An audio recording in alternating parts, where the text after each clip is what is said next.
So இன்னைக்கு வந்து இவே பில்னா என்னன்னா, நீங்க ஒரு குட்ஸ ஒரு கன்சைன்மென்ட் ஒரு மோட்டரைஸ்ட் வெஹிக்கிள்ல ஒரு குட்ஸ் அதை வந்து கன்சைன்மெண்ட்னு சொல்லுவாங்க. அதோட வேல்யூ வந்து தமிழ்நாட்டை பொறுத்த வரைக்கும் 1,00,000 வரைக்கும் லிமிட் கொடுத்துருக்காங்க இன்ட்ராஸ்டேட்டுக்கு. இன்டர்ஸ்டேட் அதர் ஸ்டேட் போனா 50,000. மேக்ஸிமம் நிறைய ஸ்டேட்ல வந்து இன்ட்ராஸ்டேட்டா இருந்தாலும் இன்டர்ஸ்டேட்டா இருந்தாலும் 50,000 தான் த்ரெஷோல்ட் லிமிட் கொடுத்துருக்காங்க. ஸோ அந்த குறிப்பிட்ட லிமிட்டுக்கு மேல நீங்க ஒரு குட்ஸை மோட்டரைஸ்டு வெஹிக்கிள்ல டிரான்ஸ்ஃபர் பண்றீங்க, அதாவது டிரான்சிட் பண்றீங்க ஒரு இடத்துல இருந்து இன்னொரு இடத்துக்கு. மேபி அது பர்பஸ் ஆஃப் அவுட்வர்ட் சப்ளையா இருக்கலாம், ஜாபுக்காக அனுப்பலாம், ரிப்பேருக்காக அனுப்பலாம், இல்ல டெமான்ஸ்ட்ரேஷன் டெமோக்காக அனுப்பலாம், இல்ல உங்களுடைய ஒரு பிரான்ச்ல இருந்து இன்னொரு பிரான்ச்சுக்கு ஸ்டாக் டிரான்ஸ்ஃபருக்காக அனுப்பலாம். என்ன பர்பஸ்க்காக மூவ்மெண்ட் ஆஃப் குட்ஸ் இருந்தாலும் அதுக்கு வந்து இவே பில் அவசியம். ஓகேங்களா? இந்த த்ரெஷோல்ட் லிமிட்டை பொறுத்த வரைக்கும் ஒரு எக்ஸாம்பிளுக்கு ஒரு 2 ஐட்டம் சொல்றேன். ஜாப் ஒர்க் ஒரு ஸ்டேட்ல இருந்து இன்னொரு ஸ்டேட்டுக்கு நீங்க ஜாப் ஒர்க்குக்கு ஒரு பொருளை அனுப்பிச்சீங்கன்னா அந்த கன்சைன்மெண்டோட வேல்யூ 10,000 இருந்தாலும் அதுக்கு நீங்க இவே பில் போடணும், மேண்டேட்டரி. அதுக்கு எந்த த்ரெஷோல்ட் லிமிட்டும் கிடையாது. அதே மாதிரி ஹேண்டிகிராஃப்ட் குட்ஸ், சில குட்ஸ் வந்து நீங்க இன்டர்ஸ்டேட் சப்ளையே பண்ணாலும் வித்தின் த்ரெஷோல்ட் லிமிட்டுக்குள்ள இருந்ததுன்னா ரெஜிஸ்டர் பண்ண தேவையில்லை. நீங்க ஒரு அன்ரெஜிஸ்டர்ட் டீலராகவே இருந்தாலும், இப்ப ரீசெண்டா கூட INR 03 ஒரு ஃபார்ம் வந்திருக்கு. அன்ரெஜிஸ்டர்ட் டீலர்லாம் அந்த ஃபார்மை ரெஜிஸ்டர் பண்ணி இவே பில் போட வேண்டும் அப்படிங்கிறது. ஸோ அந்த பார்ட்டி வந்து அந்த அன்ரெஜிஸ்டர்ட் பர்சன் யாருன்னா ஹேண்டிகிராஃப்ட் குட்ஸ் சப்ளை பண்ணக்கூடிய பர்சன். ஸோ அவங்க கண்டிப்பாக irrespective of the value, even 100 ரூபாய்க்கு இல்ல ஒரு 1000 ரூபாய்க்கு ஒரு பொருளை கைவினை பொருட்கள் தமிழ்ல சொல்லுவோம் இல்லையா, ஹேண்டிகிராஃப்ட் குட்ஸ். ஸோ வந்து அந்த குட்ஸ் அவங்க இன்டர்ஸ்டேட் சப்ளை பண்ணா மேண்டேட்டரி இவே பில் போடணும். இந்த மாதிரி ஒரு சில ரெஸ்ட்ரிக்ஷன் இருக்கு. அதே மாதிரி லிபர்ட்டியும் இருக்கு. இவே பில் வந்து எப்பப்ப போட தேவையில்லை அப்படிங்கிறதுக்கு ஒரு லிஸ்ட் இருக்கு. ரூல் 138 சப் ரூல் 14ல ஒரு டேபிள் கொடுத்திருக்காங்க. ஒரு 7 ஐட்டம் இருக்கு. ஸோ அந்த ஐட்டத்துக்கு இவே பில் தேவையில்லை. அதுல ஒண்ணுதான் gold and jewellery. So goods cover under chapter 71. ஓகேங்களா? ஸோ அதுல 138Fன்னு ஒரு ரூலை இன்ட்ரோடியூஸ் பண்ணி 2023 இன்ட்ரோடியூஸ் பண்ணி அந்தந்த ஸ்டேட்ல இருக்கிற கமிஷனர் வந்து இன்ட்ராஸ்டேட் மூவ்மெண்ட்டுக்கு அவங்க ஒரு லிமிட் ஃபிக்ஸ் பண்ணலாம், கோல்டுக்கு கூட. ஸோ ரீசெண்டா இப்ப கேரளா ஸ்டேட் வந்து இன்ட்ரோடியூஸ் பண்ணிருக்காங்க 10 லட்சத்துக்கு மேல. ஸோ வந்து ரொம்ப டீட்டெயிலா போவேனா. ஸோ இந்த மாதிரி எதுக்கெல்லாம் இவே பில் தேவையில்லைன்னு ஒரு லிஸ்ட் இருக்கு. சில ஐட்டம் அந்தந்த ஸ்டேட் வந்து மேண்டேட்டும் பண்ணலாம். அதே மாதிரி தமிழ்நாட்டுல ஒரு 100 குட்ஸ் இருக்கு. இந்த குட்ஸுக்கு நீங்க 1 கோடி ரூபாய் ஒரு கன்சைன்மெண்ட் வேல்யூவா இருந்தாலும் இவே பில் தேவையில்லை அப்படின்னு ஒரு லிஸ்ட் இருக்கு. நோட்டிபிகேஷன் நம்பர் 9/2018 TNGST ரூல் படி வந்து இஷ்யூ பண்ணிருக்காங்க. ஸோ அந்த நோட்டிபிகேஷன் எடுத்து பாத்தீங்கன்னா அதுல ஒரு 100 லிஸ்ட் இருக்கும், 100 ப்ராடக்ட் இருக்கும். அந்த ப்ராடக்ட் இவே பில் தேவையில்லை, தமிழ்நாட்டுக்குள்ள அனுப்புற மாதிரி இருந்தா மட்டும். இவே பில்ங்கிறது இந்த மாதிரி ஒரு பெரிய டாபிக் தான். ஸோ வந்து இப்போதைக்கு நான் இவே பில் போர்ட்டல் உங்களுக்கு லாகின் பண்றேன். லாகின் பண்ணி அதுல எப்படி ஒரு இவே பில் போடலாம். ஸோ நம்ம எல்லாருக்கும் இவே பில் போர்ட்டல் தெரியும். ஸோ இந்த 2 ஃபேக்டர் ஆத்தென்டிகேஷன் இப்ப இவே பில்லுக்கும் இன்வாய்ஸ்க்கும் 1/4/2025 இருந்து 2 ஃபேக்டர் ஆத்தென்டிகேஷன் வந்து மேண்டேட்டரி ஆக்கிட்டாங்க. ஸோ நீங்க இப்ப நம்ம லாகின் பண்ணும்போதே கேட்டது, நான் தான் இது பண்ணாம விட்டுட்டேன். ஓகே, இங்க கடைசியா பாத்தீங்கன்னா 2 ஃபேக்டர் ஆத்தென்டிகேஷன் இருக்கு இல்லையா. ஸோ நீங்க லாகின் பண்ணும்போதே உங்களுக்கு இவே பில் இருந்தாலும் இன்வாய்ஸாக இருந்தாலும் லாகின் பண்ணும்போதே கேட்கும். நீங்க அங்கேயே ரெஜிஸ்ட்ரேஷன் பண்ணலாம். அப்படி இல்லைன்னா இந்த இடத்துல ரெஜிஸ்ட்ரேஷன் இருக்கும் கீழே. ஸோ 1/4/2025 இருந்து நீங்க லாகின் பண்ணும்போது வரக்கூடிய ஸ்கிரீன் இதுதான். 1/4/2025 இருந்து எல்லாருமே 2 factor authentication mandatory. 2 factor authentication என்னன்னா, லாகின் பண்ணும்போது எல்லாமே ஓடிபி வரும். அந்த ஓடிபியை கொடுத்தாதான் உங்களுக்கு உள்ள லாகின் ஆகும். ஒரு அடிஷனல் சேஃப்டி மெஷர், அவ்வளவுதான்.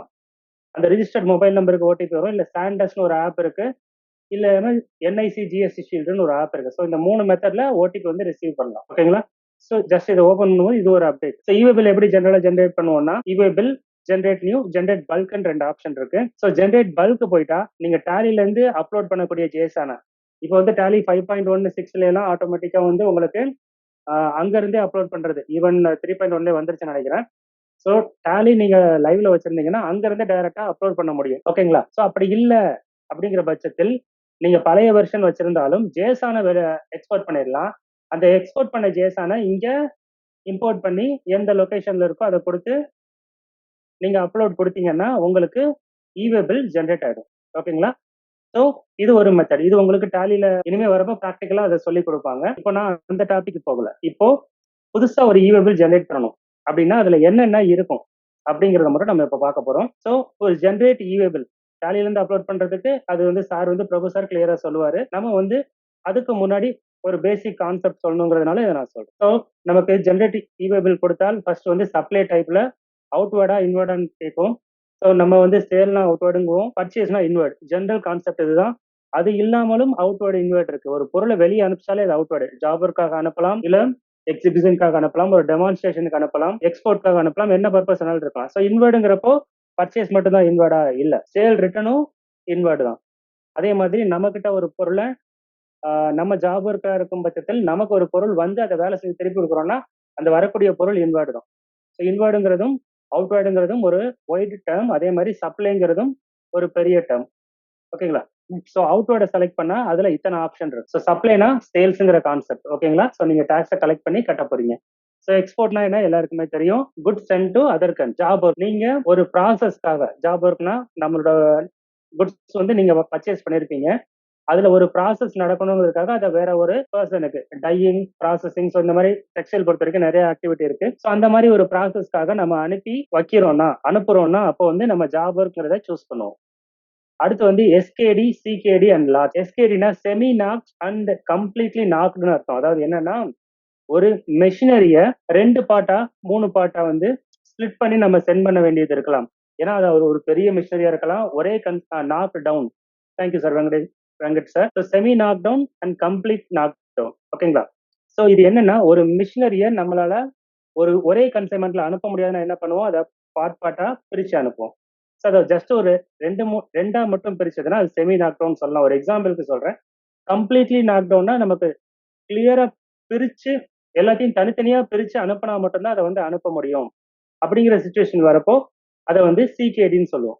ஸோ இப்படி அனுப்பும்போது ஒரே கன்சைன்மெண்ட்ல போகாது, 2-3 கன்சைன்மெண்ட்ல போகும். அட்லீஸ்ட் ஒரு 2-3 லாரியில போகும். ஒரு எக்ஸாம்பிளுக்கு சொல்றேன், விண்டு மில் வச்சுக்கோங்க, 3 ரெக்கை.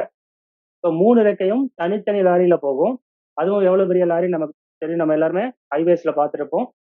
அது இல்லாமல் அதோட ரோல் எல்லாமே தனித்தனியா தான் போகும். ஸோ இதெல்லாம் வந்து சிகேடிக்கான கம்ப்ளீட்லி நாக் டவுனுக்கான ஒரு எக்ஸாம்பிள். சரி, அதை கூட விடுங்க. லாட்ஸ்னா என்ன, ஒரு எக்ஸ்போர்ட்டுக்கு போகுது. ஸோ நம்ம ஒரு 4 கண்டெய்னர் கூட அனுப்புற மாதிரி இருக்கலாம். ஸோ அப்போ வந்து ஒரே பில்லு, ஒரே ஒரு எக்ஸ்போர்ட் இன்வாய்ஸ்க்கான மெட்டீரியல் 4 லாரியில போகும். ஸோ அதை வந்து லாட்ஸ்ன்னு சொல்லுவாங்க. ஸோ இந்த மாதிரி மெத்தட்ல போற மாதிரி இருந்ததுன்னா, அதாவது ஒரு இன்வாய்ஸுக்கு மல்டிபிள் கன்சைன்மெண்ட் போற மாதிரி இருந்ததுன்னா நம்ம இதை சூஸ் பண்ணணும். அடுத்து ரிசீப்ட் நாட் நோன்.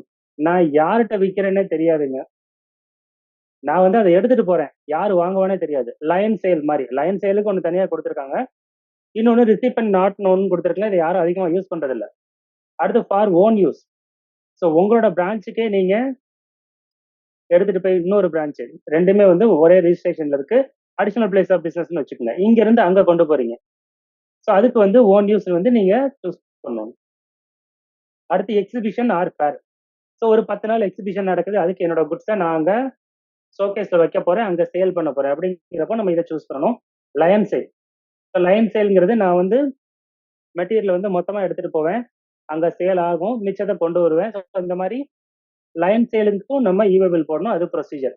இது இல்லாமல் அதர் பர்பஸ் ஏதாவது இருந்ததுன்னா அதை நம்ம அதர்ஸ் போட்டு இங்க ஸ்பெசிஃபை பண்ணணும். ஓகேங்களா? ஸோ இத்தனை ஆப்ஷன் இருக்கு அவுட்வேர்ட்ல. சேம் டிட்டோ ஆப்ஷன் இன்வேர்ட்லயே இருக்கும். ஸோ இன்வேர்டை பொறுத்த வரைக்கும் இன்வெர்ட் சப்ளை ஒரு அன்ரிஜிஸ்டர்ட் பர்சன்ட் வாங்கினீங்கன்னா நீங்க போடலாம். ஈவன் ரிஜிஸ்டர்ட் பர்சன்ட் வாங்கினாலும் ஒரு ஒரு ஈவேபிள் யாரு போடலாம்னு கேட்டீங்கன்னா சப்ளையர், ரிசிபன் ஆர் டிரான்ஸ்போர்ட்டர், 3 பேர்ல யார் வேணாலும் போடலாம். யாராவது ஒருத்தர் போட்டா போதும், வேலிட். ஸோ இம்போர்ட் பண்ணாலும் அதுக்கு ரிசிபன் தான் போட முடியும். ஏன்னா வந்து சப்ளையர் வந்து அதர் கண்ட்ரில இருப்பாரு, அவருக்கு ஈவேபிள் ப்ரொவிஷன் கிடையாது. ஸோ அதே மாதிரி எஸ்கேடி சிகேடியை ரிசிபண்டும் போடலாம். Job work return, job work அனுப்பிச்ச பொருள் திருப்பி வருதுன்னா அதை நம்ம இன்வெர்ட்ல போடுவோம். சேல்ஸ் ரிட்டர்னை நம்ம இன்வெர்ட்ல போடலாம். அதே மாதிரி எக்ஸிபிஷன் ஃபேருக்கு அனுப்பின பொருள் திருப்பி வருது, ஓன் யூஸ்க்கு அனுப்பின பொருள் திருப்பி வருதுன்னா அதை நம்ம அவுட்வேர்ட்ல ஆல்ரெடி ஜென்ரேட் பண்ணதை இன்வெர்ட்ல போடணும். ஓகேங்களா? ஸோ சேம் தான் கான்செப்ட் அதர்ஸ். ஸோ அதர்ஸ் வந்து சில கேட்டகரியில வரும், இதுல லிஸ்டட் இல்லாத கேட்டகரி. ஃபார் எக்ஸாம்பிள் ஒரு டெமோ பர்பஸ்க்காக நான் ஒரு மிஷின் எடுத்துட்டு போறேன்னா நம்ம அதர்ல போட்டு அதை டெமான்ஸ்ட்ரேஷன் பர்பஸ்ன்னு சொல்லி டெக்ளரேஷன் அட்டாச் பண்ணி டிசி கொடுத்து டிசியும் அட்டாச் பண்ணி நம்ம ஈவேபிள் ஜென்ரேட் பண்ணணும். ஸோ இதுதான் வந்து சப்ளை டைப்லையும் அதோட சப்டைப்லையும் நம்ம சூஸ் பண்ணக்கூடிய ஐட்டம்ஸ். Document type. இப்போ டாக்குமெண்ட் டைப் என்னவா இருக்கும்? ஸோ நீங்க சப்ளைங்கிறத சூஸ் பண்ணீங்கன்னா உங்களுக்கு tax invoice, bill of supply. Tax invoice எதுக்கு நம்ம கொடுப்போம்? டாக்ஸபிள் குட்ஸுக்கு. பில் ஆஃப் சப்ளை எப்போ கொடுப்போம்? பில் ஆஃப் சப்ளை வந்து எக்ஸம்ட் குட்ஸுக்கு அல்லது காம்போசிஷன் டீலர் கொடுக்கக்கூடியது பில் ஆஃப் சப்ளைன்னு சொல்லுவோம். ஓகேங்களா? ஸோ அதே மாதிரி எக்ஸ்போர்ட் எடுத்தீங்கன்னா அது 2 தான் இருக்கு. ஜாப் ஒர்க்கர் எடுத்தீங்கன்னா ஆட்டோமேட்டிக்கா டெலிவரி சலான் மட்டும்தான் வரும். ஏன்னா ஜாப் ஒர்க்குக்கு டெலிவரி சலான் தவிர வேற ஸ்டாக் கிடையாது. எஸ்கேடின்னு எடுத்தீங்கன்னா டெலிவரி சலான் தான் இருக்கும். ஏன்னா நம்ம ஒவ்வொரு லாட்டை அனுப்பும்போது ஒவ்வொரு தடவையும் டெலிவரி சலானையும் அடிஷன் டு தட் அந்த இன்வாய்ஸோட காப்பியையும் அட்டாச் பண்ணி அனுப்புவோம். ஓகேங்களா? ஸோ மீதி எல்லா ஐட்டத்துக்கும் அதேதான். மீதி இந்த ரிசிப் அண்ட் நான் நோன் இது 3 தவிர receipt and not known for own use exhibition line sales இது எதை போட்டாலும் இந்த இடத்துல பில்டு டூங்கிறது உங்க அட்ரஸே தான் வந்திருக்கும். பில்டு ஃப்ரமும் அதுவாக தான் இருக்கும். பில்டு டூவும் சேம் டிட்டோவா மாறிக்கும். ஓகேங்களா? ஷிப்டு டூ மட்டும் நம்ம எந்த ஏரியாவுக்கு போறோமோ எந்த டிஸ்ட்ரிக்ட் போறோமோ அதை நம்ம மாத்திக்கலாம். ஸோ அதுக்கடுத்து பில்டு ஃப்ரம் ஆட்டோமேட்டிக்கா எப்பவும் போல ஃபில் ஆயிடும். அதாவது டாக்குமெண்ட் நம்பர் என்ன, டாக்குமெண்ட் டேட் என்ன, டிரான்சாக்ஷன் டைப் என்னங்கிறத சூஸ் பண்ணுவோம். இங்க எப்பவுமே ரெகுலர் தான் இருக்கும். இதே இது நீங்க பில் டு ஷிப் டு, அதாவது ஒருத்தருக்கு பில் பண்ணிட்டு அவர் சொல்றாரு இன்னொருத்தருக்கு அனுப்பிச்சோம்னா பில் டு ஷிப் டு அப்படிங்கிற மெத்தடை நம்ம செலக்ட் பண்ணணும். அடுத்து billed from dispatch from. So இது எப்ப அப்ளிகபிள் ஆகும்னா, நான் பில் பண்ணுவேன், ஆனா என்னோட சப்ளையர்ட்ட இருந்து நான் டைரக்டா என்னோட பையருக்கு டிரான்ஸ்ஃபர் பண்ணுவேன். ஸோ இப்படி இருக்கிறப்ப bill from myself but dispatch from my supplier to my buyer. ஓகேங்களா? ஸோ இந்த கான்செப்ட் வரப்ப bill from dispatch from so அப்படிங்கிறத நம்ம சூஸ் பண்ணுவோம். ஓகேங்களா?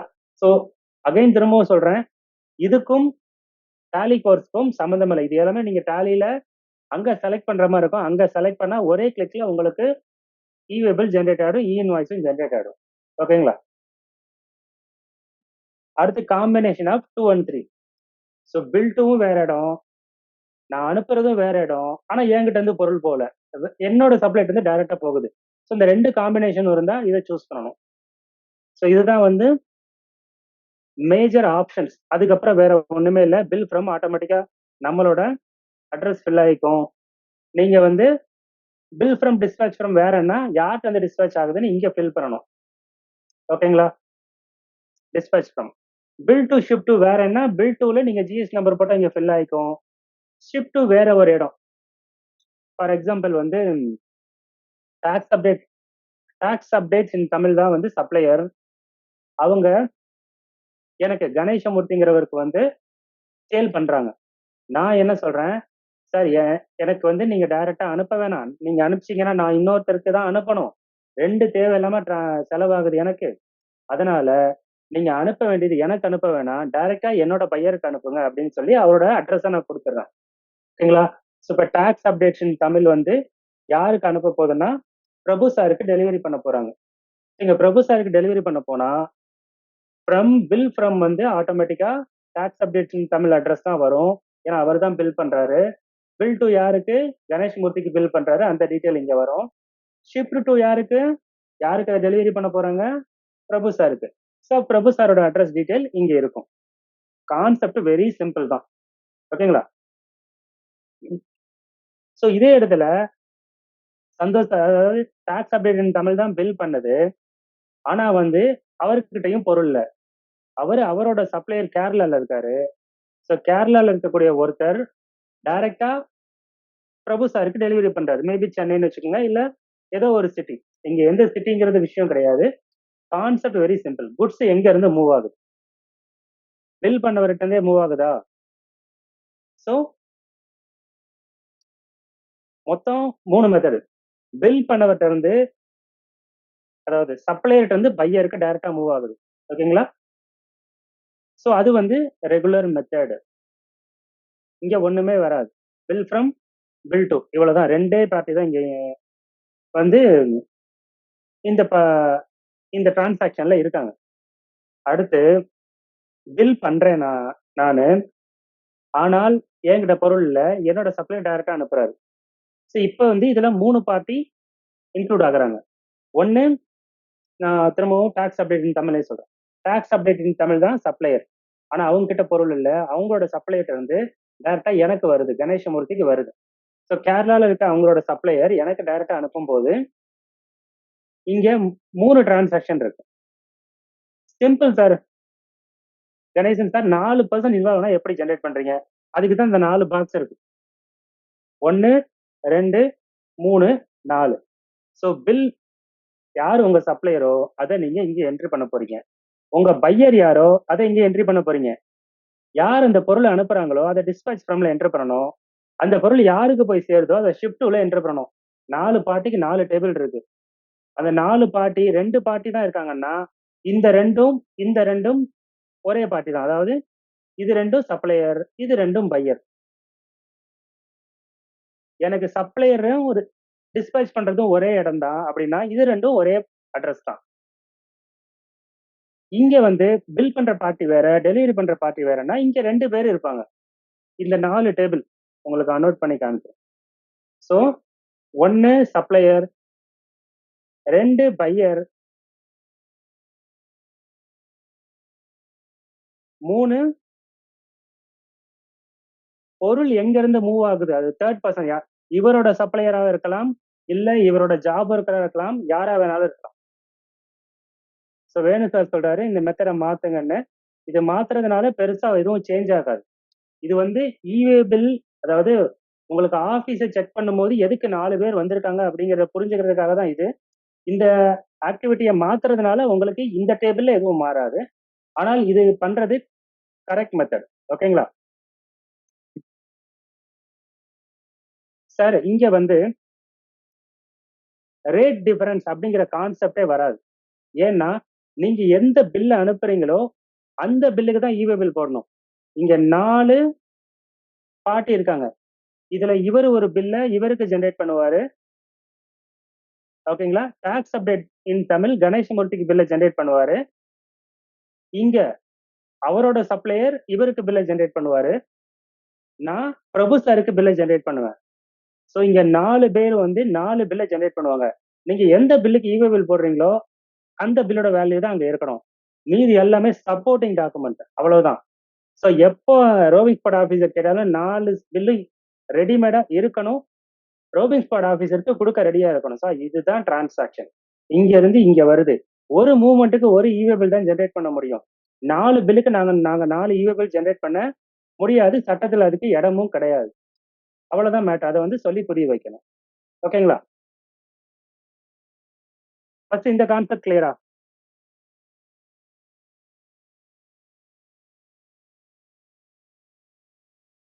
சார் எந்த பார்ட்டி வேணாலும் ரேட் இன்க்ரீஸ் பண்ணிக்கிட்டோம் சார்.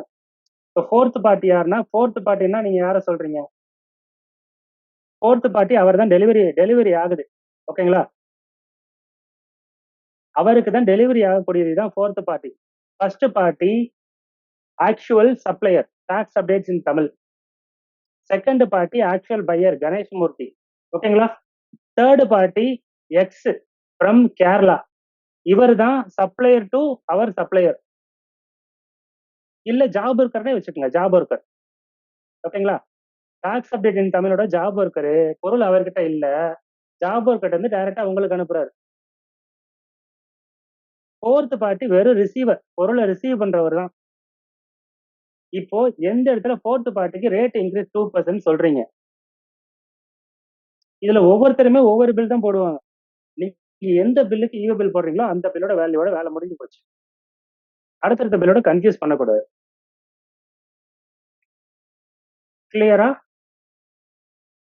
சார் ஃபோர்த் பார்ட்டி அவர் வந்து எண்ட் யூசராகவும் இருக்கலாம், அவர் கன்சியூமரா இருக்கலாம், அன்ரிஜிஸ்டர்ட் பர்சனாக இருக்கலாம், இல்லை என்றால் அவரும் இன்னொரு ரீட்டைலரா இருக்கலாம், இல்ல ஹோல்சேலரா இருக்கலாம். எப்படி வேணாலும் இருக்கலாம். யாரு வேணாலும் ஈவபிள் ஜென்ரேட் பண்ணலாம். இவங்க 3 பேர் பண்ணலைன்னா கூட ரிசிபியன்ட் இன்வர்டு போட்டு பண்ணணும். யாராவது ஒருத்தர் பண்ணணும். அவ்வளவுதான் மேட்ரு. ஸோ அதுக்கப்புறம் நம்ம கீழே எப்பவும் போல ஃபோர்த் பார்ட்டி ஜிஎஸ்டி நம்பர் வந்து ஈவபிள்ல மென்ஷன் பண்ணல, தேவையில்லை sir.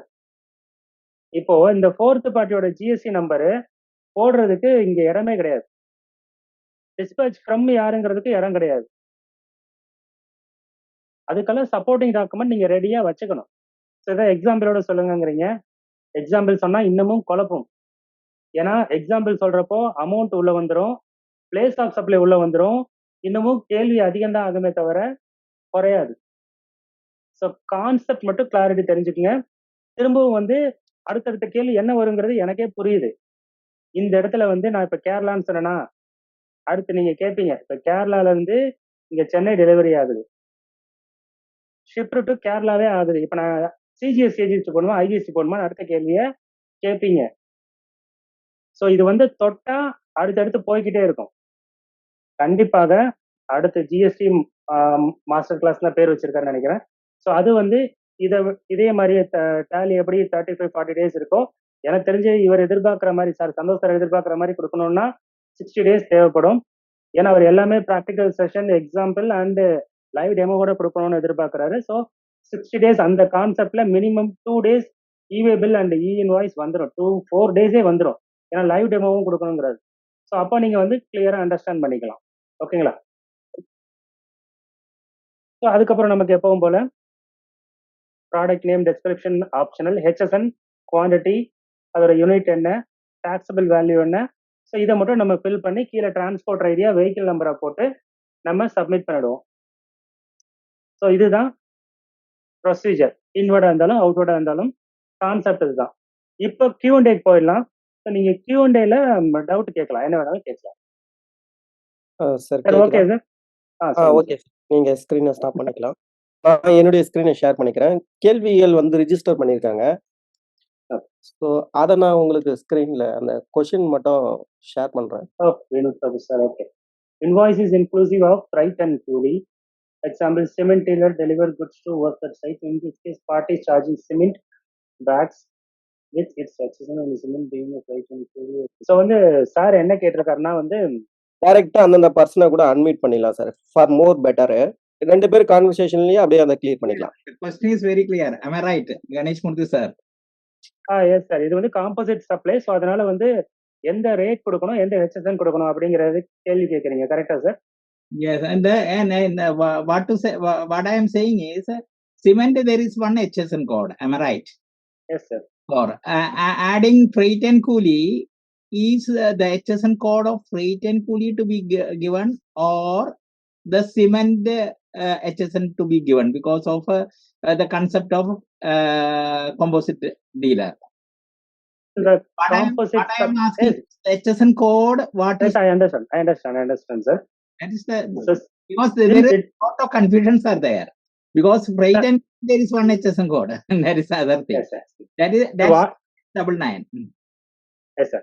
So what I'm sharing is my view, and my opinion is actually it is a composite supply. Then the rate which the rate of principal supply will apply here. For example, cement is 28%, so the freight charges and coolie also taxable at 28%. The first one. The second one is it doesn't change the HSN or SEC, sir. We have to enter cement Code of the cement. HSN separately and SEC code separately. Yes. So This is my view. so freight and coolie SAC code is it's a SAC code and not of cement. Am I right? Yes, sir. Yes, sir. Okay. This is my opinion. Okay. No problem. Yes.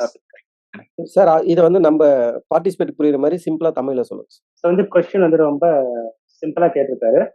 சிமெண்ட்னு இல்லை, so வந்து எல்லா மெட்டீரியலுக்குமே வந்து நிறைய பேர் வந்து transport charges, freight, so வந்து பில்லில் add பண்ணி கொடுக்குறாங்க. ஸோ அதுக்கு வந்து ரேட் ஆஃப் டாக்ஸ் என்ன அப்படிங்கிறது ஒரு query.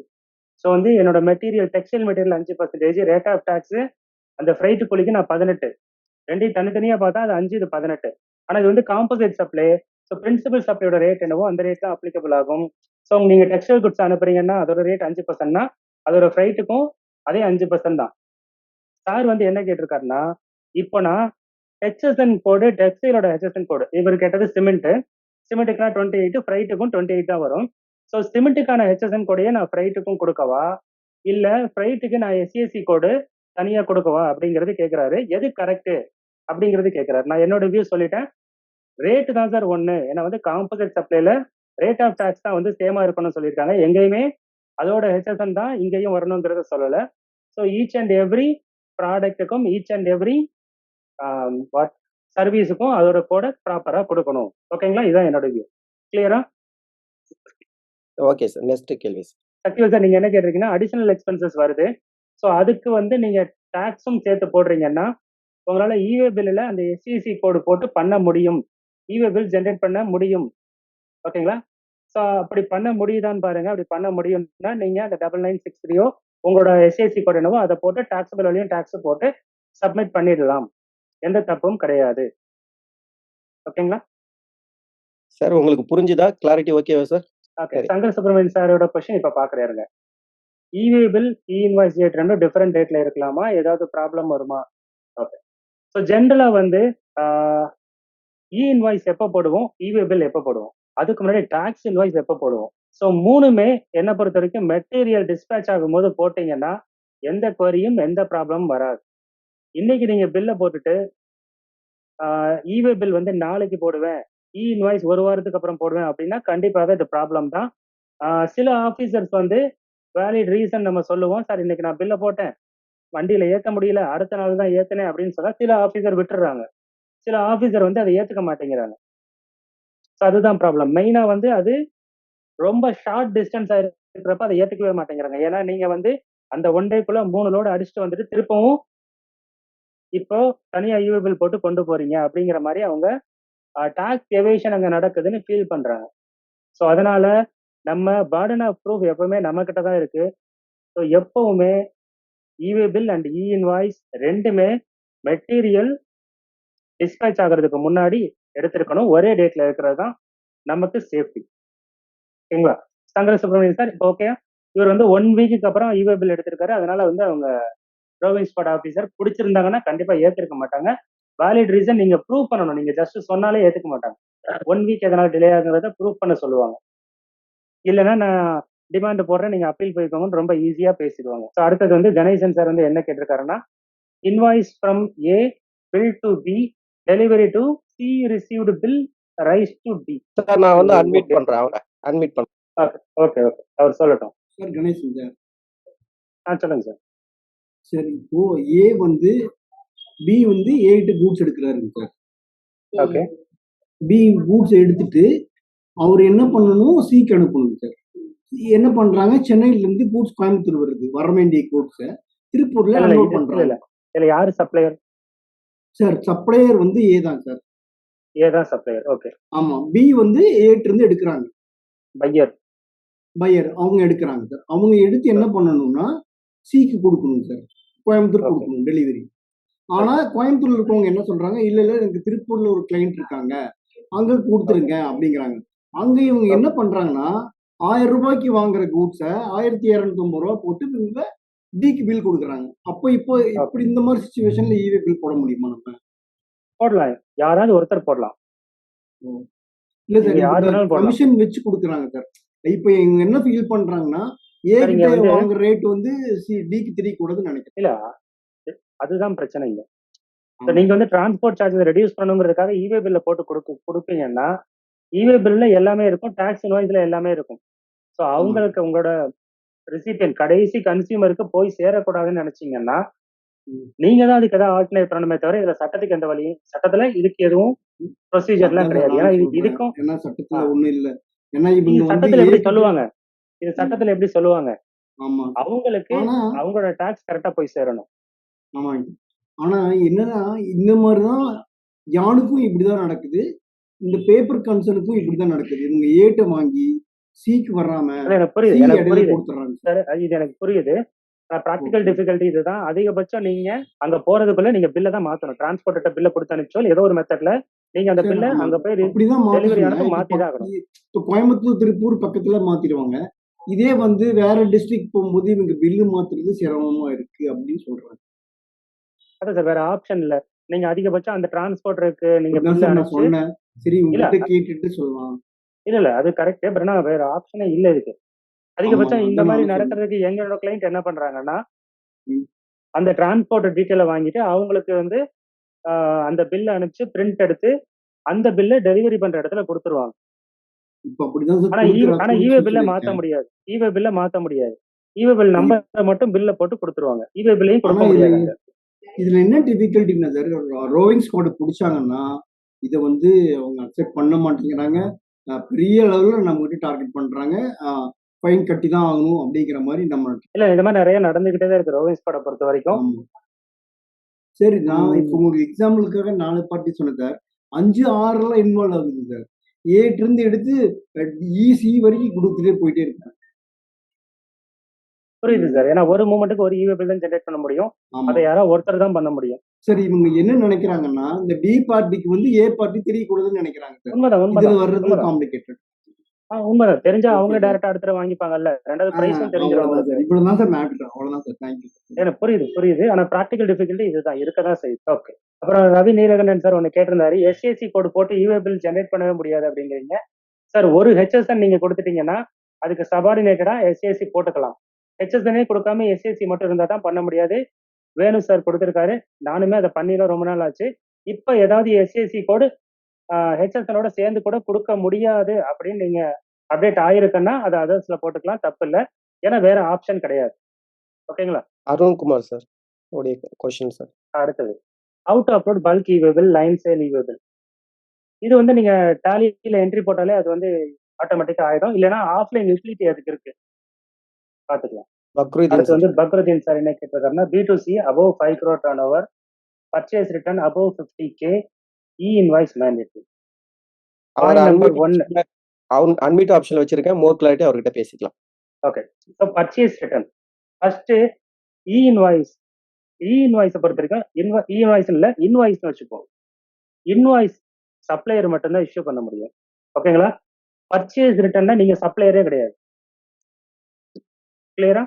அது கிரெடிட் நோட் டெபிட் நோட்டை நீங்க வச்சுக்கிட்டாலுமே அது ஒரு டைப் ஆஃப் இன்வாய்ஸ் தான். சப்ளையர் மட்டும் தான் இஷ்யூ பண்ண முடியும். அது B2C ஆக இருந்தாலும் B2B ஆக இருந்தாலும். B2Cக்கு இன்வாய்ஸே கிடையாது. இப்போ நீங்க கேட்ட கொஸ்டின்ல 2, 3 தவறு இருக்கு. இல்ல நீங்க மேபி நீங்க புரிஞ்சுக்காம இருக்கலாம். B2C இன்வாய்ஸ் கிடையாது. ஒண்ணு, அது கிரெடிட் நோட்டா இருந்தாலும் டெபிட் நோட்டா இருந்தாலும் டாக்ஸ் இன்வாய்ஸா இருந்தாலும் B2Cக்கு இன்வாய்ஸ் தேவையில்லை. பிலோ 5 crore இருந்தாலும் அபோவ் 5 crore இருந்தாலும் உங்களுக்கு ஆப்ஷன் இல்லை, போர்ட்டல்லே நீங்க பண்ண முடியாது. ரெண்டாவது பர்ச்சேஸ் ரிட்டர்னுக்கு நீங்க பண்ண முடியாது. சேல்ஸ் ரிட்டர்ன் தான் சப்ளையர் தான் பண்ண முடியும். ஃபர்ஸ்ட் கொஸ்டின் கிளியரா? அடுத்த கொஸ்டின் போய்க்கலாம். Fakruddin sir sir doubt. இப்போ நாங்க சொல்லுங்க சார். பர்ச்சேஸ் பண்றோம், பர்ச்சேஸ் பண்ண குட்ஸ்ல ஏதோ டேமேஜ் இருக்குன்னு சொல்லி ரிட்டர்ன் அனுப்புறோம். ரிட்டர்ன் அனுப்பும்போது நாங்க இன்வாய்ஸ் ஜென்ரேட் பண்ணி ஈவே பில் போட்டு தான் அனுப்புற மாதிரி இருக்கு. பண்ணக்கூடாது. பர்ச்சேஸ் அப்புறம் எப்படி ரிட்டர்னுக்கு சார் உங்களுக்கு நாங்க குட்ஸ் இங்க மூவ் பண்றது எங்க பிளேஸ்ல இருந்து? ஈவே பில் இல்லைன்னா டிரான்ஸ்போர்ட்ல இல்ல, எடுத்துக்க. நீங்க ஈவேபிள் பத்தி ஃபர்ஸ்ட் கேட்கல. ஃபர்ஸ்ட் கொஸ்டின் இன்வாய்ஸ் பத்தி, கரெக்டா? ஆமா ஆமா, இன்வாய்ஸ் தான் first bill. So invoice supplier தான் போட முடியும்.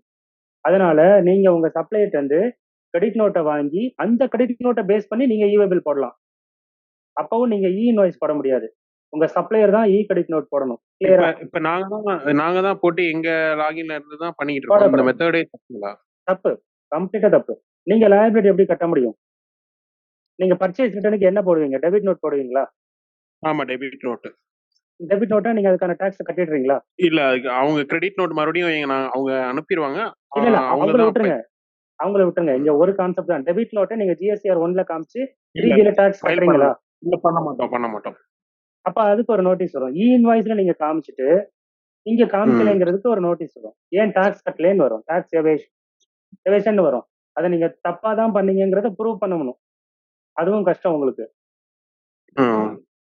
இப்ப சரியான மெத்தட் வந்து அவங்ககிட்ட இருந்து ஃபர்ஸ்ட் நம்ம ஒரு கிரெடிட் நோட் வாங்கிட்டு அதுக்கு வந்து அவங்க தான் இன்வாய்ஸ், அவங்க தான் அந்த ஈவே பில் ஜெனரேட் பண்ணுமா, இல்ல நம்ம சைடுல பண்ணலாம்? நீங்க கூட பண்ணலாம், யார் வேணாலும் பண்ணலாம். டாக்குமெண்ட் அவங்களோட தான் இருக்கணும். இது ஒரு மெத்தட். இது இப்படி பண்ணிட்டீங்கன்னா ஜிஎஸ்டி ஃபைலிங்லயும் பிரச்சனை வராது. ஏன்னா அவங்க GSTR 1ல காமிச்சிருவாங்க. கிளியரா? அதாவது அவங்க அக்ரி பண்ணிட்டாங்க, உங்க பர்ச்சேஸ் ரிட்டர்னை அக்ரி பண்ணிட்டாங்கன்னு அர்த்தம்.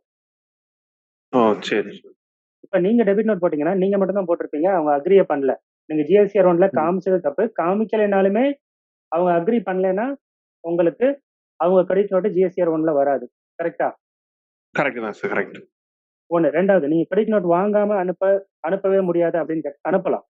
டெலிவரி நோட் போட்டு DC போட்டு ப்ராப்பர் டெக்ளரேஷன் வச்சு அந்த ஒரிஜினல் இன்வாய்ஸ் எப்ப வந்தது, அதோட ஈவே பில்லு, ஸோ இப்ப எதனால திரும்பி போகுது, எல்லா டீட்டெயிலும் வச்சு நீங்க DC வச்சு அனுப்பலாம். சரிங்க. DC e way bill. நம்ம டெபிட் நோட் மாதிரி போட்டோம் அப்படின்னு சொன்னா நம்ம GSTR 1ல நீங்க டெபிட் நோட் போடலாம். அது GSTக்கும் இன்வாய்ஸ்க்கும் சம்மந்தம் இல்லை. அது ஒரு டாக்குமெண்ட். ஆனா அதை GSTல அது ஒரு டாக்குமெண்டா ஏத்துக்க மாட்டாங்க. GST பொறுத்த வரைக்கும் அந்த டாக்குமெண்ட் வந்து சப்ளையர் மட்டும் தான் இஷ்யூ பண்ண முடியும். டெபிட் நோட்டோ கிரெடிட் நோட்டோ டாக்ஸ் இன்வாய்ஸோ சப்ளையர் மட்டும் தான் இஷ்யூ பண்ண முடியும். ஒரு எக்ஸாம்பிளுக்கு சொல்றேன், நான் உங்களுக்கு சேல் பண்றேன், சரிங்க சார். நீங்க எனக்கு டாக்ஸ் இன்வாய்ஸ் கொடுக்க முடியுமா? கொடுக்க முடியாது இல்லையா? முடியாது சார். நீங்க தான் சப்ளையர் கொடுக்கணும் மட்டும் தான் சார். கொடுக்க முடியும். ஆமா சார். நான் டாக்ஸ் இன்வாய்ஸ் கொடுக்கல, அதுக்கு பதிலா நீங்க ம். பர்ச்சேஸ் வவுச்சர் கொடுக்குறேன்னு சொல்லி கொடுக்க முடியுமா? முடியாது. முடியாது. பாட் அதெல்லாம் அந்த கான்செப்ட்ல கிடையாது. ஒன்லி சப்ளையர் மட்டும் தான் இஷ்யூ பண்ண முடியும். Very simple. அடுத்து சரி. என்ன கேட்டிருக்குன்னா, ஈவேபிள் மோர் தென் ஒன் சீரியல் நம்பர் இன்வாய்ஸ் நான் அது சொல்லிடுறேன் சார். கொஞ்சம் எக்ஸ்பிளைன் பண்ணுங்க. சொல்லுங்க சார். இப்ப நான் வந்து என்னோட கான்செப்ட்ல அந்த டெபிட் நோட் நாங்க தான் போட்டு அனுப்புறோம், இவேபிள் நாங்க தான் ஜெனரேட் பண்றோம். அந்த இதுலயே செகண்ட் கொஸ்டினும் கேட்டுட்டேன். ம், இப்ப மல்டிபிள் சீரியல் நம்பர் இருக்கு இன்வாய்ஸ்ல. ம். இப்ப நம்ம இவேபிள் ஜெனரேட் பண்றப்ப அந்த ஐட்டம் கிரியேஷன்ல இன்வாய்ஸ்ல எத்தனை சீரியல் நம்பர் இருக்கோ அத்தனை சீரியல் நம்பர் கொடுக்கணுமா, இல்ல எல்லாத்துக்குமே ஒரே ஹெச்எஸ்என் கோடா இருந்தா, நீங்க இல்ல ஒரே டெஸ்கிரிப்ஷன் கொடுத்தீங்கன்னா single name-ஏ இல்ல போதுமா? அதுதான் சொல்றேன். டெஸ்கிரிப்ஷன் கொடுக்குறீங்கன்னா எல்லாத்தையுமே கொடுக்கணும். டெஸ்கிரிப்ஷன் கொடுக்கவே இல்லைன்னா டைரக்டா ஹெச்எஸ்என் குவான்டிட்டி யூகியூசி மட்டும் ஒரே இதா இருந்ததுன்னா ஒரே என்ட்ரி கூட நீங்க போட்டு கொடுத்துக்கலாம், தப்பு இல்ல. இப்ப இன்வாய்ஸ்ல ஒரு 10 சீரியல் நம்பர் இருக்கு அப்படின்னா மொத்தம் ஒரு 1000 பீஸ் அப்படின்னா அதோட வேல்யூ ஒரு 50,000 இருக்குன்னா ஒரு சிங்கிள் இதுலயே கொடுத்துடலாம் கிரியேஷன். ஆமா, அவங்க அதோட ஹெச்எஸ்என் சேமா இருக்கணும், யூகியூசியும் HSN சேமா same-ஆ இருக்கணும். 1 சரி. லிட்டரு 1 கேஜி இருந்தா பண்ண முடியாது இல்லையா? அப்படி சொல்றேன். ஆமா பண்ண முடியும். அப்படி பண்ணிக்கலாம், தப்பு இல்ல. சரி சரி, ஓகே, தேங்க்யூ சார். அதுக்கு வந்து நீங்க அனெக்சர் வச்சுக்கோங்க. அதாவது இன்வாய்ஸ் பேக்கிங் லிஸ்ட் அந்த மாதிரி அதுல இன்வாய்ஸ்ல நீங்க பிரேக்கப் இருக்குல்ல, அது போதும். ஆமா sir. Okay sir, thank you sir. அவ்வளவுதான். அன்பு செல்வன் சார், ஆக்சுவலி இதை பிரபு சார் நீங்க ஆன்சர் பண்ணுமா? அவரை அன்மியூட் பண்றேன், உங்க கேள்விகளை கேட்கலாம் சார். அன்பு செல்வன் சார். ஸோ இதை பொறுத்த வரைக்கும் ஹோல்சேலராக இருந்தாங்க அப்படின்னா கண்டிப்பாக இன்வாய்சஸ் அப்படிங்கிறது மெயின்டைன் பண்ணி தான் ஆகணும். ரீட்டைலர் இருக்காங்க அப்படிங்கிற பட்சத்தில் அவங்களுடைய ரீட்டைலோடைய ப்ரொவிஷனை பேஸ் பண்ணி அவங்க இன்வாய்ஸ் வந்து டெய்லி கண்டிப்பாக டேட்டா இருக்கணுமா வேணாமாங்கிற முடிவு பண்ணணும். ஏன்னா ரீட்டைலர் பொறுத்த வரைக்கும் வந்து B2C பில் தான் அதிகமாக இருக்கும்.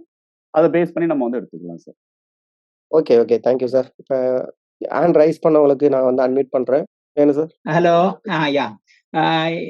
Both Tally veterans and Ganesh Murthy sir is there. So my question is, I have two questions.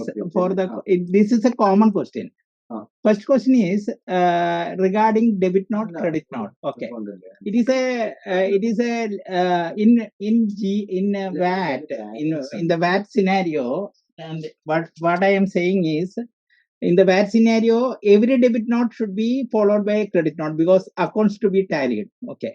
But in GST scenario, every credit note or debit note regarding the sales, the seller should be put the data. What happened is both will make the data and it will create in the tally, upload in the tally, because one credit note is being made. The other party has to create a debit note. Okay, of course, to make or tally it with the corresponding debit and credit. But what we have to do is to make it a journalized, not to go in another way. That's the thing. They will go as a debit note invoice, so that what they will do is both will do debit note, credit note. It is not the right way as regards the GST perspective. Kindly note of it. And Ganesh Murthy sir, kindly have such a thing. That is one question. Okay. The second question is, two persons are in the same state. Okay. That is, one is in Chennai as well as in Coimbatore. Okay. GST is destination based. Why it is a wrong impression come is, it is a destination based tax. Okay. So under the impression of Coimbatore party, he is sending to Kerala. Both Tamil Nadu parties are GST owners, and he will send as per the instruction for the Coimbatore party or whatever be the vice versa to Kerala party.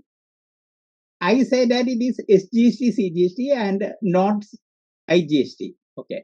Why it so is, but on the other hand, if the other party think that it is a destination based, it is IGST. But other bill is to be made because the Coimbatore party has to made to the Kerala party as IGST. These controversy, kindly make a note of it. That's all. These two questions. Thank you. Ganesh Murthy, over to Ganesh Murthy sir. And you speak in Tamil also, because most people are know Tamil. So you please translate and make it in Tamil. I understand Tamil also. Okay. Sorry Okay. for that. I could not ask the question in Tamil. I'm sorry. Not an issue sir. Prabhu sir, எனக்கு ஒரு doubt. இப்போ sir என்ன சொல்றாருன்னா, debit note credit note வந்து supplier issue பண்ணா நம்ம வந்து அவங்க கிரெடிட் நோட் கொடுத்தா நம்ம அந்த டெபிட் நோட்டை டேலியில என்ட்ரி பண்ணுவோம். இப்போ டேலியில டெபிட் நோட்னு என்ட்ரி பண்ணாலே அது GSTR 1ல வந்துருமா அப்படின்னு கேட்கிறாரு பிரபு சார். கண்டிப்பா சார். இப்போ வந்து என்னன்னா சேல் பில்லுக்கு அகைன்ஸ்டா டெபிட் நோட்டும் வரலாம், கிரெடிட் நோட்டும் வரலாம். So most of the person வந்து என்ன பண்றாங்கன்னா, சேல் பில்லுக்கு அகைன்ஸ்டா சேல்ஸ் ரிட்டர்ன் ஆயிருந்தால் கிரெடிட் நோட் கரெக்ட். ஆனா சம்டைம்ஸ் வந்து பிரைஸ் ஹைக் ஆகுது, ஆல்ரெடி நம்ம ரைஸ் பண்ண சேல் பில்லுக்கு ஒரு வேல்யூ நம்ம இன்க்ரீஸ் இல்ல பண்றோம். இல்ல இல்ல இல்ல சார், இல்ல அது ஓகே. சப்ளையர் வந்து debit note credit note issue பண்றாங்க. இப்போ ம். நான் பையர், ம். அவர் கிரெடிட் நோட் கொடுத்தா நான் அதை டெபிட் நோட்னு டேலியில அக்கௌண்ட் பண்ணணும், கரெக்டா? அவர் ஆ- சேல் பில் கொடுத்தா நான் பர்ச்சேஸ் அக்கௌண்ட் பண்ணுவேன். ஸோ இப்போ ஆமா. அவர் எனக்கு சேல்ஸ் ரிட்டர்னுக்கு கிரெடிட் ம். நோட் கொடுக்குறாரு, நான் அதை டெபிட் நோட்டை அக்கௌண்ட் பண்றேன். ம். இப்போ நான் டெபிட் நோட் அக்கௌண்ட் பண்றது என்னோட GSTR 1ல அப்லோட் ஆகுமா? GSTR டேலியில இருந்து 1ல அப்லோட் ஆகாது. ஏன்னா உங்களை பொறுத்த வரைக்கும் அது பர்ச்சேஸ் கான்செப்ட். ஸோ பர்ச்சேஸை பொறுத்த வரைக்கும் உங்களுக்கு GSTR 2A 2Bல தான் ரிஃப்ளெக்ட் ஆகும். பட் இல்ல அவருக்கு ம். இல்ல டேலி படியுமே அப்படிதான் இருக்கு, கரெக்ட் தானே? அப்படிதான் இருக்கு. உங்கள் ஓகே. பர்ச்சேஸ் அது பர்ச்சேஸ் ரிலேட்டட்னா ஒன்லி. அது அந்த கான்செப்ட் வரப்ப நீங்க ஒரு தடவை எக்ஸ்பிளைன் பண்ணிடுங்க. அதுதான் ஒரு கண்டிப்பா. டவுட் கேட்கறாரு. Okay so sir. டேலியில நம்ம டெபிட் நோட்னு அக்கௌண்ட் பண்ணாலும் GSTR 1ல வரக்கூடாது இல்லையா? அது வராது. ஏன்னா பர்ச்சேஸ் ஓகே. அகைன்ஸ்டா நம்ம பில் பண்ணும்போது GSTR 1க்கு இதுக்கு சம்மந்தம் கிடையாது. ஓகே, அந்த டைப் வரப்போ நீங்க ஒரு தடவை எக்ஸ்பிளைன் பண்ணுங்க எல்லாருக்கும். Okay sir. Okay sir. Second doubt வந்து அவர் என்ன கேட்டாருன்னா, அதாவது வந்து 3 பேர் இருக்காங்க.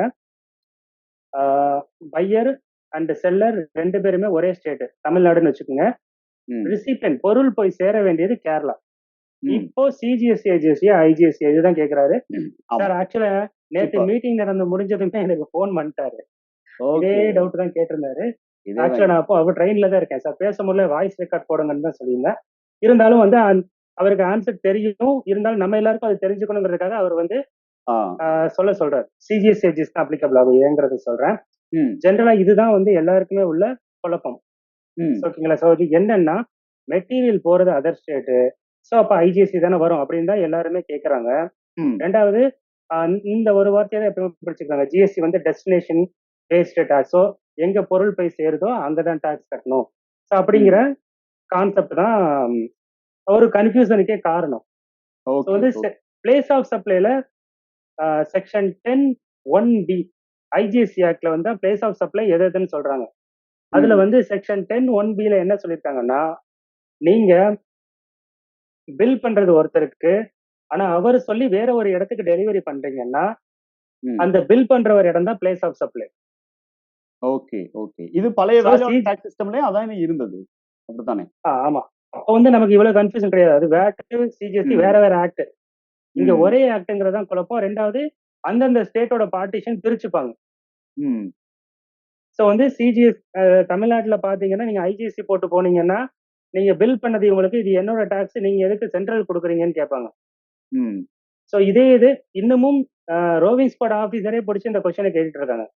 இது ஓ. கேரளா தானே வருது, இது வந்து IGST கொடுக்க வேண்டிய டாக்ஸ், எதனால Tamil Nadu CGST Tamil Nadu SGST CGST போட்டு கொடுக்குறீங்க, இது எங்க ஸ்டேட்டுக்கு வர வேண்டிய டாக்ஸ். ஸோ குழப்பத்துக்கு காரணம் வந்து இதுதான். எங்க ஸ்டேட்டுக்கு வர வேண்டிய காசு உங்க ஸ்டேட்டுக்கு வர வேண்டிய காசுங்கிறது தான் ரோவிங் ஸ்பாட் ஆபீசர்கிட்ட உள்ள ஒரு இஷ்யூ. அவங்க இந்த கொரியை கேட்கறதுனாலையுமே, ஆபீசர்ல இந்த கொரியை கேட்கறதுனாலுமே நிறைய கன்சல்டன்ட்டும் இந்த கொரியை ரிப்பீட் பண்ணிட்டு இருக்காங்க. ஓகே. ஓகே. பட் வந்து பிளேஸ் ஆஃப் சப்ளை ரொம்ப சிம்பிள்ங்க. ரிஜிஸ்டர்ட் பர்சன் இருந்து இன்னொரு ரிஜிஸ்டர்ட் பர்சன் பில் பண்றாருன்னா அவ்வளவுதான். பையரோட GST நம்பர் என்னவோ அதுதான் place of supply. Okay. Okay. So buyer and seller 2 பேருமே ஒரே ஸ்டேட், CGST IGST. இதே பையரும் செல்லரும் வேற வேற ஸ்டேட், IGST தான். பொருள் நீங்க பக்கத்து பில்டிங்லேயே கொடுத்தாலும். ஓகே. அப்புறம் இப்ப சார் என்ன அடுத்த கொஸ்டின் கேட்டாரு. அப்போ ஸோ பையரும் செல்லரும் வேற வேற ஸ்டேட்டா இருந்தா IGST தான் வரும். குட்ஸ் வந்து ஈவன் பக்கத்து தெருவில் டெலிவரி பண்ணாலும். ஓகேங்களா? ஸோ இதுதான் ப்ரொசீஜர். ஸோ ஏன்னா அந்த பே பண்ண வேண்டிய டாக்ஸை ஆட்டோமேட்டிக்கா அவரு பண்ணிடுவாரு. ஏன்னா உங்களோட பையர் வந்து திருப்பி இவருக்கு பில் பண்ணும்போது ஆட்டோமேட்டிக்கா அந்த ஸ்டேட்டோட டாக்ஸ் போய் சேர்ந்துரும். ஓகேங்களா? வேணும் சார் அகைன் கொஸ்டின் ரைஸ் பண்ணிருக்காரு. மேபி இது சம்மந்தம் தான் நினைக்கிறேன் சார். அவரை கொஞ்சம் அன்மியூட் பண்ணுங்க சார். இந்த கொஸ்டினை முடிச்சிடலாம், ஏன்னா எல்லாருக்குமே இதுல டவுட் இருக்கு. பண்ணியாச்சு. And no need of another e-way bill for that transaction because it reached the destination from the first bill itself from the yes sir. bill to ship to. That is another point, because some people will take another e-way bill for the same consignment. There is no need for such a consignment because there is no movement of goods in the second consignment. That means lap 1 and lap 2. That's the thing that you may please tell in Tamil. Okay, sir. நம்ம first பார்த்த அதே concept தான். Bill to ship to, bill to dispatch from, bill to ship to. So வந்து இந்த 4 மெத்தட்லையும் 4 பேர் bill பண்ணுவாங்க. At least 3 பேராவது bill பண்ணுவாங்க. ஒருத்தர் கன்சியூமரா இருப்பாரு. ஓகேங்களா? இந்த 3 பில் ஆகுதுங்கிறதுனால 3 ஈவே பில் தேவையில்லை. மெட்டீரியல் மூவ் பண்ணும்போது இந்த 3 பேர்ல யாராவது, ஈவன் ரிசிபன் கூட 4 பேர்ல யாராவது ஒருத்தர் போட்ட ஈவே பில்லே வேலிட் தான். ஸோ அது ஒன்று மட்டும் போதும். அந்த கான்செப்ட் தான் இப்போ சாரும் சொல்றாரு. ஸோ இப்போ கோயம்புத்தூர் டு சென்னை பார்ட்டிக்கு நம்ம குட்ஸ் அனுப்புறோம், சாரி பில் பண்றோம், கேரளாக்கு அனுப்புறோம். ஸோ இங்கே யாரு போடணும்னா 3 பேர்ல யாரா ஒருத்தர் ஒரு ஈவே பில் போட்டா போதும். அதே கான்செப்ட் தான் சாரு சொல்றாரு. அன்பு செல்வம் சார், இப்போ அட்மிட் பண்ணலாம். ஸ்டேஷனரி ஷாப்க்கு ஜிஎஸ்டி பண்ணணும். இப்போ கஸ்டமர் வந்து சார்ட், பென்னு, பென்சில் அந்த மாதிரி வாங்கிட்டு ஒரே பில் பண்ணிடுறாங்க. இல்ல அவங்க என்ன பில்லிங் மெத்தட் யூஸ் பண்றாங்க? இப்போ டேலியில எப்படி சார் நம்ம பண்ணலாம்? ஆக்சுவலா ரொம்ப சிம்பிள் சார். ஸ்டாக் மெயின்டைன் பண்ணா கிளியர் ஆயிடும். ஒவ்வொரு ஐட்டமும் இன்வர்ட் என்ட்ரி போடுங்க, அவுட்வர்ட் என்ட்ரி போடுங்க. அதுக்கு HSN நீங்க மாஸ்டர்ல கொடுத்தீங்கன்னா ஆட்டோமேட்டிக்கா அவுட்புட் அதுவே GSR 1க்கு எடுத்து கொடுத்துரும் எல்லாமே. ஸோ பர்ச்சேஸ் பண்ணும்போது நம்ம ஸ்டாக்ல ஏத்திட்டோம்னா சேல்ஸ் பண்ணும்போது கரெக்டா வந்துடும். ஆமா, அப்பதானே டாலி ஆகும். Okay, thank you sir. ஓகே, நீங்க பர்ச்சேஸ் பண்ணும்போது ஏற்றலைனாலும் உங்களுக்கு GST பர்பஸ் மட்டும் தானே, சேல் பண்ணும்போது பில் பண்ணுங்க, அவ்வளவுதான். நெகட்டிவ்ல காமிக்கும், அது வேற, அது அக்கௌண்ட்ஸ் ப்ராப்ளம். GSTல நீங்க ஐட்டம் வைஸ் பில் பண்ணிட்டீங்கன்னா ரிப்போர்ட் வந்துடும். Okay, super sir. நெக்ஸ்ட் வந்து ராஜலட்சுமி மேம். சார், இப்போ எனக்கு ஒரு டவுட் சார். எங்க ஆபீஸ் வந்து சென்னையில ஒரு பிரான்ச்சும் தூத்துக்குடியில ஒரு பிரான்ச்சும் இருக்கு சார். தூத்துக்குடியில தான் மெயின் பிரான்ச். ஆனா நாங்க இன்வாய்ஸ் போடுறோம். இப்ப சென்னை பிரான்ச்காரங்க அவங்களுடைய இன்வாய்ஸ் 1 2 3 வச்சுக்கோங்களேன், அவங்க வந்து 700 சம்திங் உள்ளது எங்களுக்கு கொடுக்குறாங்க. இப்பதான் நாங்க வந்து சென்னையை வந்து ஓபன் பண்ணியிருக்கோம். எங்களுடைய இது போயிருக்குது. இப்ப இன்வாய்ஸ் வந்து எனக்கு வரிசையா இருக்கணுமா சார், அல்ல சென்னை தனியா தூத்துக்குடி தனியா இருக்கலாமா சார், பிரான்ச் வைஸா? இல்ல, நீங்க எப்படி வேணாலும் பண்ணிக்கலாம், அது எந்த ப்ராப்ளமும் கிடையாது. பிரான்ச்ங்கிறது ஒரே GST தானே? GST ஒண்ணுதான் சார்.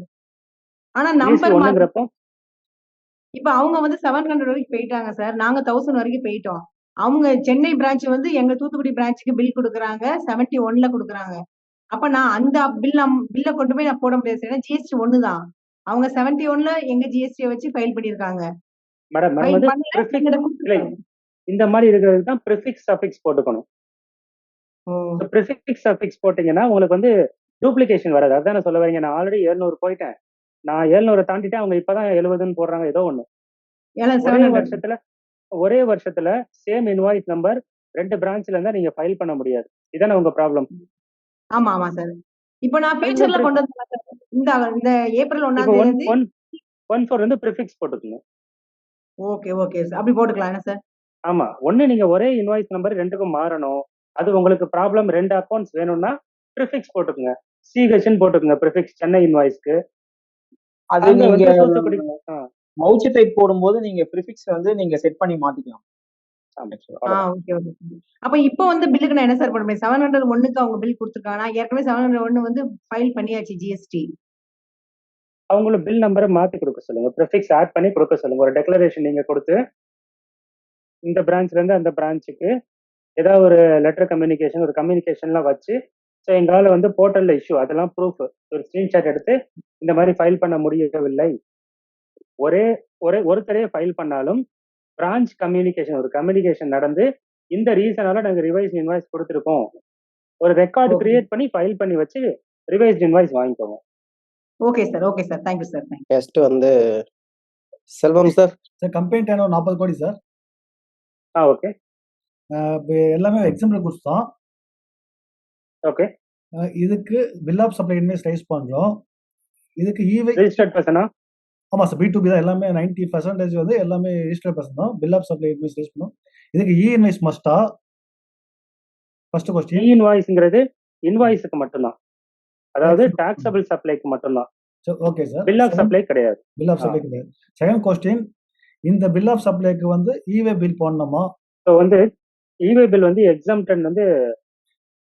எக்ஸம்டட் ப்ராடக்ட் எல்லாத்துக்குமே இவே பில் கிடையாது. ஒரே ஒரு ப்ராடக்ட் மட்டும் டி ஆயில்டு ரைஸ் கேக் அப்படிங்கிற ஒரு எக்ஸாம் சப்ளைக்கு மட்டும் ஓகே. இவே பில் மேண்டேட்டரி.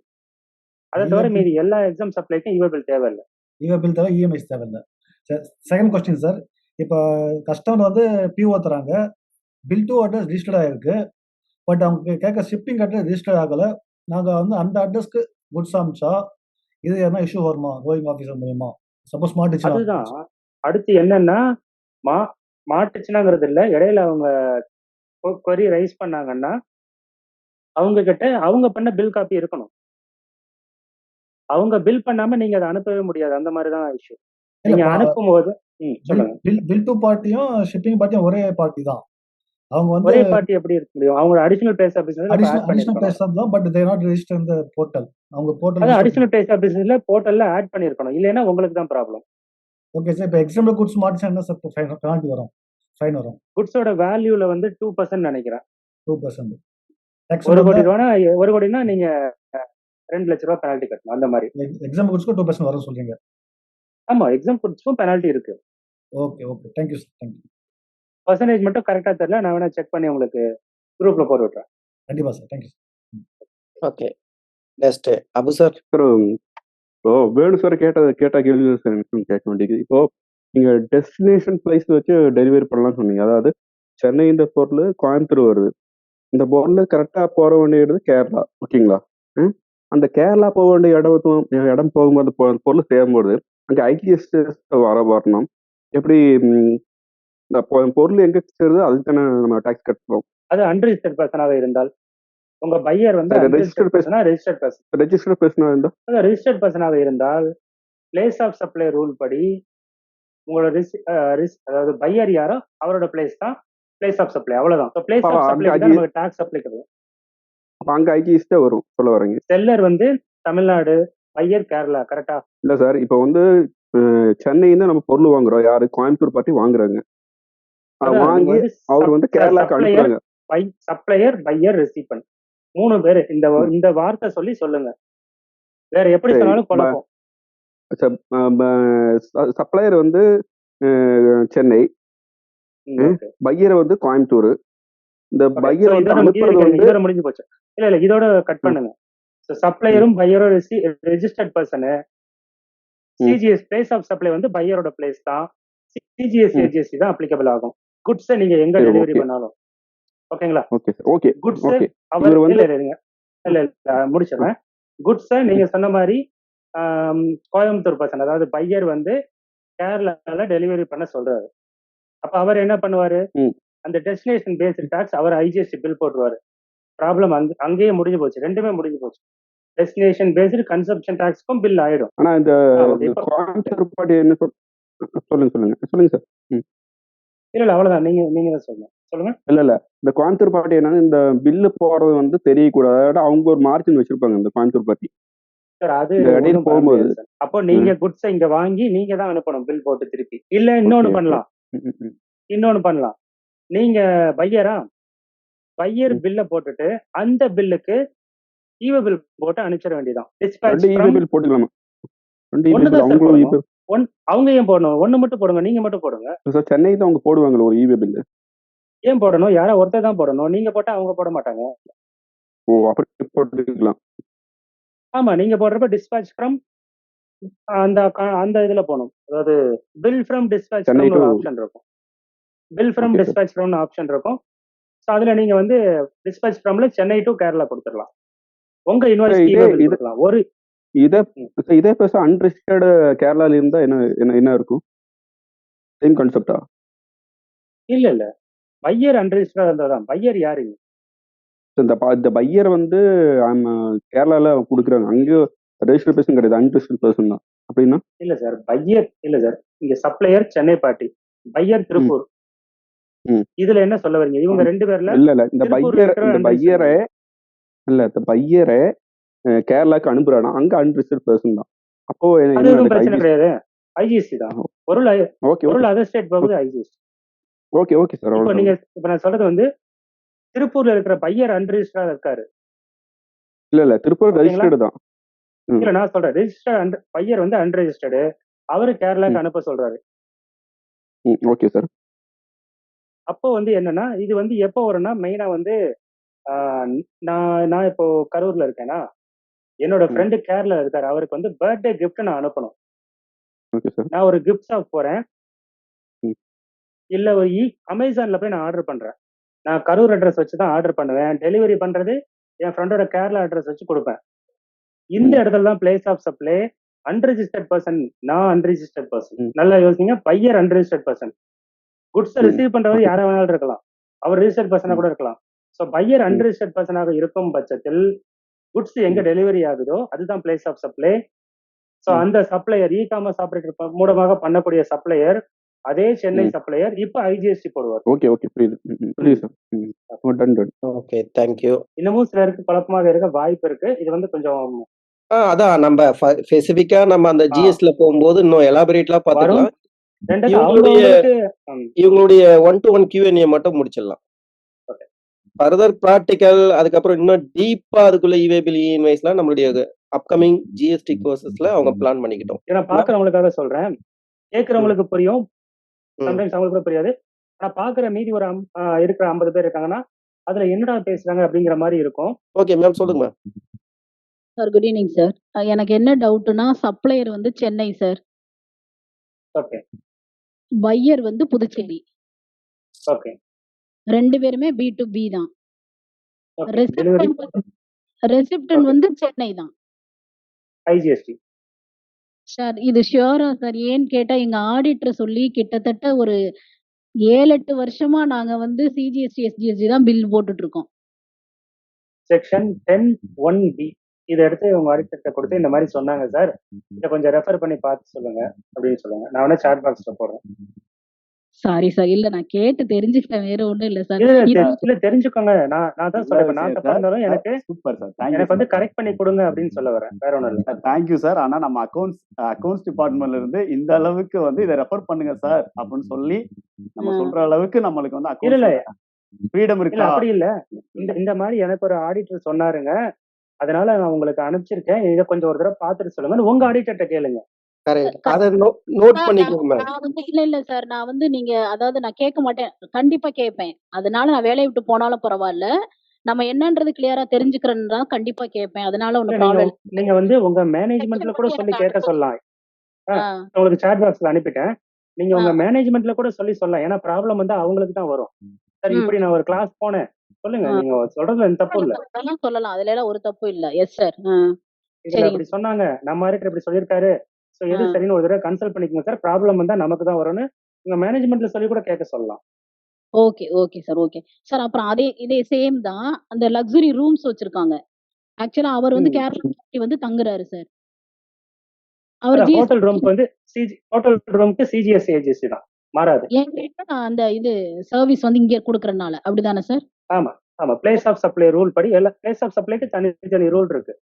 ஆ, அதுவும் நம்ம நீங்க ஜிஎஸ்டி கிளாஸ் வந்தீங்கன்னா பாப்பீங்க, அதுக்கு 2 நாள் ஓடும். So, ஓகே ஒவ்வொரு சுச்சுவேஷனுக்கும் இது வந்து இமூவபிள் ப்ராப்பர்ட்டிக்கு வந்து service related to immovable property வந்து அது எங்க லொக்கேட் ஆயிருக்கோ அந்த ஸ்டேட் தான் பிளேஸ் ஆஃப் சப்ளை. ஸோ சரி. சிஜிஎஸ்டி ஏஜிஎஸ்டி மட்டும்தான் வரும். ஆனா குட்ஸ் வந்து நம்ம இது பண்ணும்போது நமக்கு வந்து யாரு பையரோ அவங்களோட ஐஜிஎஸ்டி தான் வரும். என்ன ஜிஎஸ்டியோ அதுதான் வரும், என்னதானே சார்?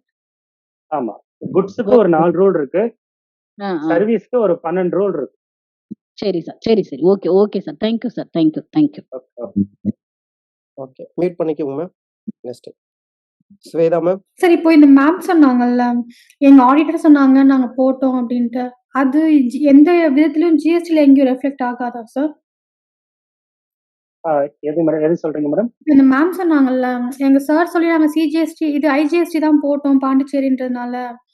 ம் ஆ, பாண்டிச்சேரிங்கிறத இப்போ ஐஜிஎஸ்டி தான் போடணும். பட் ஆனால் அவங்க சிஜிஎஸ்டி ஏஜிஎஸ்டி போட்டிருக்குங்க. அது வந்து சென்னையிலிருந்து சென்னையிலே போயிருச்சு. அதாவது மேபி அது 10 கிலோமீட்டர்ல கூட போயிருக்கலாம், இல்ல 100 சென்னை டு சென்னைங்கிறப்போ அதிகபட்சம் 50 கிலோமீட்டருக்கு மேல இருக்க போறது இல்ல. இது வரைக்கும் ரோவி ஸ்குவாட் ஆபீசர் எதுவும் அவங்கள பிடிக்காம இருந்திருக்கலாம். ஆமா சார். பட் ஆனா இப்போ நான் என்ன கேட்கிறேன்னா, இப்போ சப்ளையரும் பையரும் ஜிஎஸ்டி வந்து வேற வேற இல்லையா? எப்படி அவங்களும் சிஜிஎஸ்டி எஸ்ஜிஎஸ்டி டேலில போட முடியும்? ஏன்னா பாண்டிச்சேரிக்கு போடலாம். ஜிஎஸ்டி டேலியில ஒரு ஆப்ஷன் இருக்கு. நீங்க எப்பவும் போல சேல்ஸ்ல போயிட்டு உங்களோட சப்ளையரை சூஸ் பண்ணுவீங்களா? ஆமா. அந்த சப்ளையரோட அட்ரஸ் வந்து அதர் ஸ்டேட்டா தான் இருக்கும். அதுல ஆமா. கீழ வந்தீங்கன்னா, உங்க ஜிஎஸ்டி நம்பர் இருக்கும். சப்ளையரோட அட்ரஸ் இருக்கும், ஜிஎஸ்டி நம்பர் இருக்கும். அந்த இடத்துல ஆமா. பிளேஸ் ஆஃப் சப்ளை அப்படின்னு ஒரு காலம் இருக்கும். அந்த ஜெனரலா இடத்துல அந்த ஏரியா சப் குடுத்தா, சோ நம்ம என்ன வேணா ஆ ஜிஎஸ்டி மா போட்டுக்கலாம். மா மாத்துனா சிஜிஎஸ்டி, எஸ்ஜிஎஸ்டி மாத்திக்கும். அவ்வளவுதான். சார் பட் அது இன்னொரு இப்ப ஜிஎஸ்டில அப்லோட் பண்ணும்போது அந்த பில் அக்செப்ட் பண்ணிக்குமா?